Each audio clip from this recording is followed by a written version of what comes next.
Amados irmãos, chegamos à sexta-feira e hoje temos a última parte da conversa com a professora Cíntia Muniz. Hoje ela vai nos esclarecer como é que tudo mudou. Vocês viram ontem? Temos registros arqueológicos, irmãos, de pastoras, presbíteras, bispas, diaconisas. E que fato interessante, né? Que fato interessante. Agora, por que tudo mudou? Porque, de repente, a mulher começou a ser calada na igreja. É o que vamos ver hoje. Eu já deixo a recomendação, você que ainda não leu, leia este livro. Mulher pode ser pastora, excepcional livro, e a mais nova obra no Brasil, essa daqui, ó. Cristianismo no feminino, a presença da mulher na vida da igreja. Muita gente, depois que lê esse livro aqui, tem ainda algumas dúvidas normais. Esse livro aqui consegue sanar a maioria das dúvidas que você ainda tem sobre a questão da igreja e da possibilidade de uma mulher estar na liderança. Então, recomendo a aquisição.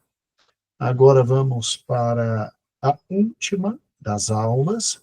Preste bastante atenção, que Deus te abençoe, e eu espero que tenha contribuído muito para o debate. Nós não precisamos nos matar por causa disso, nós podemos debater ideias. E se você gostou, nós temos uma playlist, vai estar aqui indicada aqui embaixo, de uma conversa com a escritora deste livro, tá bom? E aí você para, pensa, raciocina, anota suas dúvidas, envia tanto para a professora Cíntia quanto para a professora Vicky. Com vocês, a última parte dessa conversa, e que Deus abençoe a todos nós. Uma alegria muito grande. Semana que vem, volta então os estudos sobre o livro de Salmos. Deus abençoe a todos. A paz do Senhor. O que gerou essas mudanças? O que fez com que as mulheres, pouco a pouco, fossem perdendo estes espaços? E a Sandra Glenn, no livro dela, que infelizmente ainda não foi traduzido, vai apontar 4 razões principais para esse declínio das mulheres no Ministério Público. O primeiro deles é redefinição do sacerdócio. Então, houve uma mudança no foco sobre o sacerdócio de todos os crentes, que parece ser a tônica do Novo Testamento, para uma adoção de um modelo mais semelhante ao modelo do Antigo Testamento. O Ben Witherington fala sobre isso também. Então, se você pensa no modelo do sacerdócio do Antigo Testamento, ele é um sacerdócio exclusivamente masculino. Então, aos poucos, foi se fazendo essas associações, essas analogias, foi se entendendo cada vez mais, por exemplo, a ceia do Senhor como um momento de um sacrifício semelhante aos sacrifícios do Antigo Testamento, que eram desempenhados pelos sacerdotes, e, portanto, eram funções masculinas, os levitas eram homens. Então, esse entendimento, essa mudança de mente, vai fazendo com que as mulheres sejam deixadas de lado das funções sacerdotais, como, por exemplo, a ceia. Elas vão sendo colocadas de lado dessas funções. Outra coisa, a mudança para o batismo infantil. Com o passar do tempo, a igreja ela vai migrando cada vez mais para o batismo infantil. E aqui eu não vou entrar nessa seara, porque há uma longa discussão de se havia batismo infantil, por exemplo, pedobatismo também no Novo Testamento. Tem gente que vai dizer que há evidências. A minha tradição é uma tradição pedobatista. Então, enfim, isso é uma discussão eterna. Não vou entrar nessa discussão. A verdade é que há um aumento do batismo infantil no decorrer do tempo. né? Isso vai sendo atestado pelos pais da igreja, e claramente, se a maior parte das pessoas que são batizadas são bebês, nesse momento da história, as mulheres não são mais necessárias, porque não tem mais aquele fator das mulheres ficarem nuas. Então, você não precisa mais das diaconisas. No batismo de bebês, você não precisa mais de diaconisa. Então, há um momento na história onde você tem um crescimento do batismo de crianças, e nesse momento localizado, as mulheres perdem essa função também. Então, é interessante que as coisas vão caminhando junto aí. A gente tem a ideia, né, da lei e do templo, então a igreja passou a retomar aspectos cerimoniais de leis e práticas do templo, especialmente após Constantino. Com a construção de igrejas físicas, surge uma crescente separação entre clero e leigo. Então, aquele modelo meio que da sociedade, do Estado romano, ele vai entrando, né, na igreja, vai criando essas divisões, tratando esses edifícios como templos sagrados. Então, a gente tem uma igreja que, né, é interessante a gente observar esse movimento. Pega lá a igreja de Atos. Os cristãos começam a se reunir nas casas, mas eles ainda vão para o templo. Quando há a destruição do templo, no ano 70, só existe a igreja nas casas. E essa igreja, depois das casas, quando a igreja passa a ser oficial, as casas já não comportam mais. E aí você passa novamente a igreja para templos, para sedes, né, dessas igrejas. E aí essa institucionalização ela aumenta. Então esses templos, né, esses deslocamentos, né, essa ideia do corpo de crente como um templo de Deus para uma ênfase maior no espaço físico, trouxe de volta regulamentos que afetavam as mulheres, como, por exemplo, a participação de mulheres menstruadas no culto. E aí você volta às leis cerimoniais do Antigo Testamento, leis de pureza.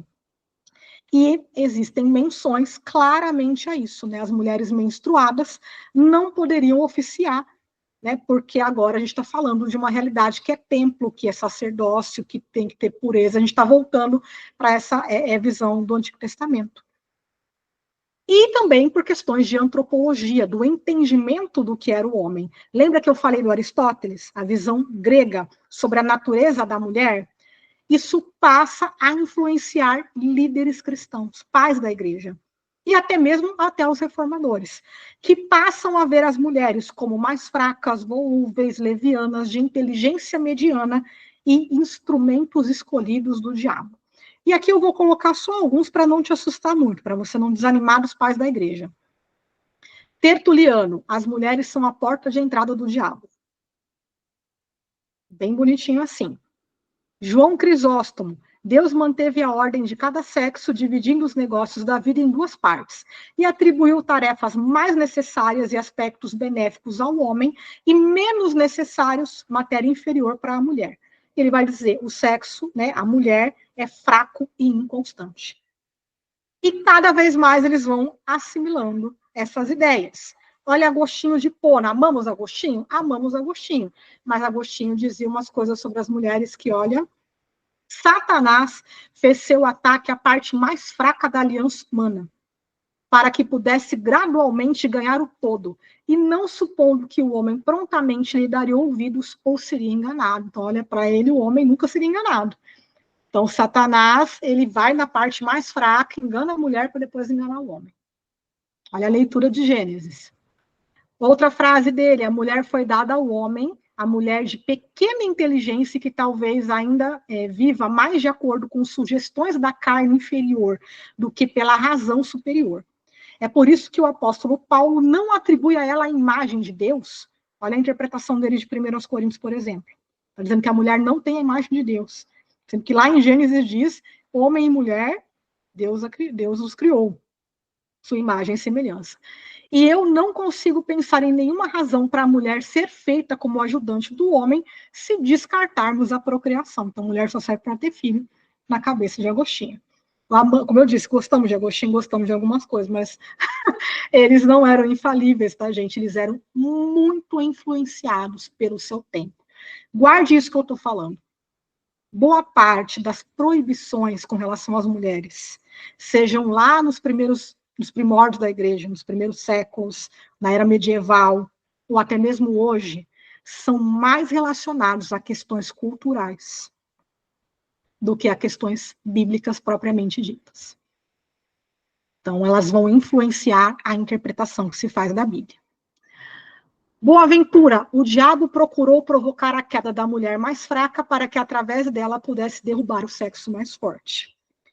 E Tomás de Aquino, no que diz respeito à natureza individual, a mulher é defeituosa e ilegítima, pois a força ativa na semente masculina tende à produção de uma semelhança perfeita no sexo masculino, enquanto a produção da mulher provém de um defeito da força ativa ou de alguma indisposição material ou de alguma influência externa. Então, mulheres são um erro, são um defeito no processo de procriação. E aí isso vai influenciando a igreja a tal ponto que vai chegar um momento que a gente vai ter algumas variantes textuais que parecem afetar bastante as mulheres. Por exemplo, o caso de Júnia, que lá em 1200, né, por volta de 1200, 1300, né, por um homem chamado Egídio Romano, ele foi o primeiro cara que adicionou esse S no nome de Júnia, que está em 90% das Bíblias. Você abrir tua Bíblia na tua casa, grandes chances de Júnia estar como Júnias. Qual é o problema disso? Júnias é um nome masculino. Então, em algum momento, alguém leu o texto, lembrando que a Bíblia era copiada, não tinha imprensa, era copiada à mão, eram manuscritos. E aí, em algum momento, alguém pensou assim, apóstolo não pode ser mulher, deve ser homem. Então, vamos colocar aqui um S, né? Vamos colocar o Júnias aqui. Porque Júnia seria a contração do nome masculino juniano. Porém, várias pessoas fizeram estudos e perceberam que o nome Júnias não aparece em nenhum documento da época do Novo Testamento, como se nem existisse essa contração. E hoje, algumas Bíblias já voltaram isso. Então, por exemplo, a nova NVI já traz Júnia sem o S, ou seja, Júnia como nome feminino. Houve também algumas versões que trazem ninfas em vez de ninfa. Eu encontrei uma, Almeida Revista da Imprensa Bíblica. Se você olhar ela, procurar lá o nome ninfa, e vai aparecer ninfas. Aqui é a ideia mesmo, o S no final transforma em nome masculino. Mas essa não pegou muito não, essa não colou muito. Então, 90% das Bíblias vai trazer ninfa, que é um nome de mulher. Há algumas variantes também que o Justo Gonzalez aponta para a gente, que ele vai dizer, por exemplo, que lá em alguns manuscritos posteriores, por exemplo, em Atos 17, quando fala das mulheres de alta posição, eles modificam para parecer que são homens de alta posição. A gente também tem manuscritos, lembra que eu falei de Dâmaris e Dionísio lá em Atos 17? Tem manuscritos posteriores que vão omitir o nome de Dâmaris. E a gente tem manuscritos que vai inverter a ordem de Áquila e Priscila. Então, alguém se incomodou com essa ordem, pensou, bom, não deve estar certo, porque o homem é quem lidera, então vamos trocar aqui, em vez de Priscila e Áquila, Áquila e Priscila. Então, olha só como houveram sempre tentativas intencionais de se apagar realmente essa história das mulheres. Então, é algo muito interessante e algo que, graças a Deus, tem sido recuperado por meio de estudos, por meio de livros que têm sido lançados. Por exemplo, a história das mulheres cada vez mais recontadas, como, por exemplo, e resgatadas, na verdade, como, por exemplo, o trabalho da Ruth Salviano, que todo mundo conhece. E a gente precisa resgatar mesmo isso, porque realmente houve um trabalho para que se perdesse isso na história. E aí você sustenta a narrativa de que, durante 2000 anos, só tinham homens líderes. Mas o que a gente percebe aqui, por meio do texto bíblico e por meio dessa série de evidências que eu trouxe, e aqui é só a pontinha do iceberg, tem muita literatura, tem muita coisa que a gente poderia falar, é que, de fato, as mulheres sempre estiveram ali, mesmo com todas as dificuldades, mesmo com todas as restrições, as mulheres nunca deixaram de servir. E isso é muito importante para a gente levar em consideração quando a gente fala a respeito das mulheres na igreja hoje. Então, é importante a gente ter esse conhecimento, é importante a gente ter essas informações até para responder àqueles que vão dizer para a gente, eu já ouvi isso muitas vezes, não tem evidência nenhuma de mulheres liderando. E hoje a gente viu que tem muitas evidências, sim. Elas eram poucas em relação aos homens, por questões culturais, mas as mulheres sempre estiveram ali e sempre estiveram atuando na igreja, na história da igreja. E não foi porque tiraram as mulheres das ordens que elas deixaram de atuar, não. Porque as mulheres foram para os monastérios, tornaram-se abadesas, tornaram-se as beguinas, você vai ter uma série de mulheres aí que vão continuar exercendo seu chamado, depois você tem as reformadoras, depois você tem pregadoras itinerantes, missionárias, mulheres plantando igrejas, mulheres até hoje aí no chão realmente do evangelho, não se intimidando e levando a palavra de Deus, mesmo sem serem reconhecidas oficialmente. Então, mesmo sem esse reconhecimento, as mulheres também nunca deixaram de obedecer o chamado de Jesus. Aqui, só para vocês terem uma ideia de que tudo isso que eu estou falando não são vozes da minha cabeça, tá? Para vocês terem uma ideia da bibliografia que eu usei aqui. Aqui travou a imagem, mas depois, se vocês quiserem, eu posso mandar isso para vocês. Mas é para dizer que isso aqui é muita pesquisa e muita bibliografia, tá? E é só a pontinha realmente do assunto. E aqui uma foto minha com as minhas vestes de ordenação, e eu agradeço vocês, né, por esse tempo, espero que eu tenha ajudado a entender algumas coisas a respeito disso, e agradeço mais uma vez a oportunidade de falar desse assunto, que é muito importante para mim e para todas as mulheres. Professora, muito obrigado. Foi simplesmente maravilhoso. É muito conteúdo. Obviamente que é só a ponta do iceberg, né? É só a ponta, mas nós somos muito gratos. Vamos agora, com certeza, ter um momento de entendimento, de busca, obviamente, de se olhar, de se ler toda essa bibliografia. É uma pena que é muito pouco em português, né? Infelizmente. Mas é muito pouco. Mas nós agradecemos todo o seu tempo. Obviamente que perguntas virão, nós vamos repassar à senhora no devido tempo. E muito obrigado, porque é muito interessante todo esse assunto. E vem ao encontro, né, de tudo aquilo que a nossa igreja crê. Nós cremos no ministério feminino, né, e cremos que o Senhor, como está em Gálatas, né, ali não tem mais, diante do Senhor, se Paulo teve a coragem de dizer que não tem mais judeu e gentio, porque vamos ser francos, né? Para falar isso, teve muita coragem. Também não existe. Diante do Senhor, a questão masculina, feminina, servo e livre, é uma outra comunidade, é um outro povo. Normalmente, até em questões de análise estatística, se a gente disser que o sagrado ministério pode ser exercido somente por homens, a gente está, no mínimo, enterrando 50% dos talentos, por baixo. A gente Por sabe que baixo. é quase 80%, né? Porque a história a história é muito clara.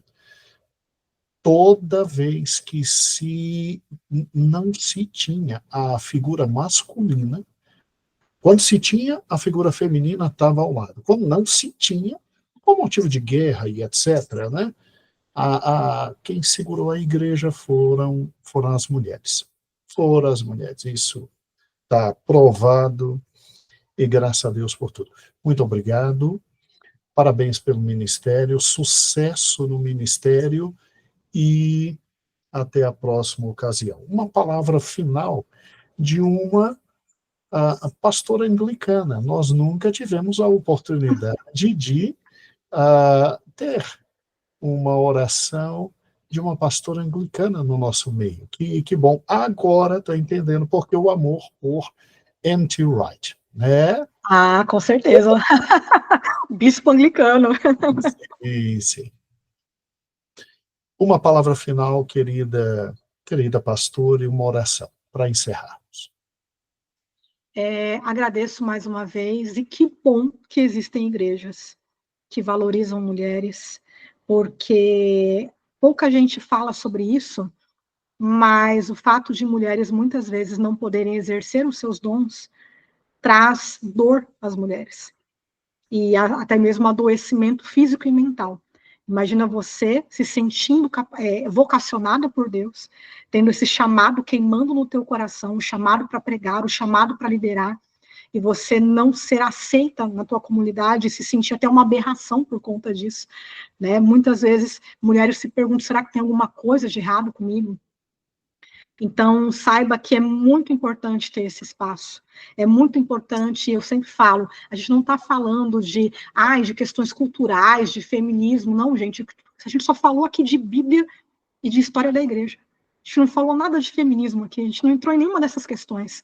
A gente está falando de uma tradição que precisa ser recuperada, porque as mulheres estão aí, né, vocacionadas, capacitadas com os seus dons, e o meu desejo é que as irmãs sintam-se cada vez mais inspiradas e motivadas, e que se algum dia alguém questionar o ministério delas, e aqui só abrindo um testemunho, eu recebi muitos hates por conta da minha ordenação.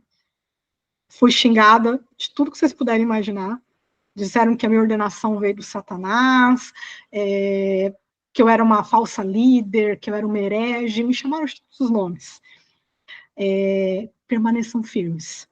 Se alguém disser para vocês que vocês não são aquilo que Deus vocacionou vocês para serem, permaneçam firmes. Confiem no chamado de Deus e sempre procurem se munir de conhecimento. Porque é com conhecimento e com gentileza que a gente responde. Eu sempre gosto de dizer que nós imitamos Cristo. Cristo, ele nos ensina serviço e nos ensina gentileza. Boa teologia, serviço e gentileza. Quero orar, então, para a gente finalizar esse momento. Pai, te agradeço. Te agradeço por esse momento, te agradeço por esse conhecimento que nós compartilhamos, te agradeço por cada vida que está ouvindo agora, Pai, esse curso, que está tendo um entendimento novo, Pai, da Tua palavra, que isso traga frutos para a Igreja de Cristo, que o Teu nome seja glorificado, que o Teu evangelho seja pregado e testemunhado por homens e mulheres, que não hajam impedimentos. Que o Teu nome seja louvado em tudo. Nós somos gratos e em nome de Jesus oramos. Amém. Amém.